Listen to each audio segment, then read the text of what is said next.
Mga pasahero nga padulong Davao City nagkagubot sa usa ka bus sa Kaputian Samal Island sa Davao del Norte.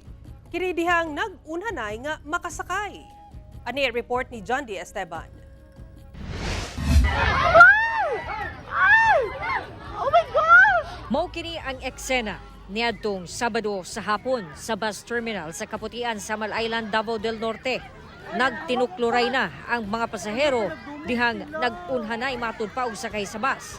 Sumala sa report sa kapulisan, nagkabikil matud pa ang duha ka kampo kay naglalis sa kung kinsa ang una sa linya tungod wala matud pay tarong nga sistema.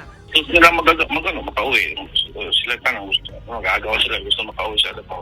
Sila kabalo na pa yung mga extra bus na paabot. Katong naabot ng bus na napasipay man dayon.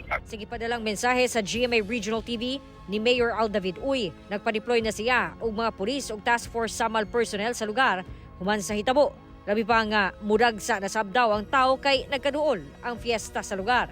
Ang Igacos PNP doon na permanenteng deployment sa terminal. Permanente na deployment na ng tao. Regardless kung may pesta o wala. John D. Esteban, 1 Mindanao.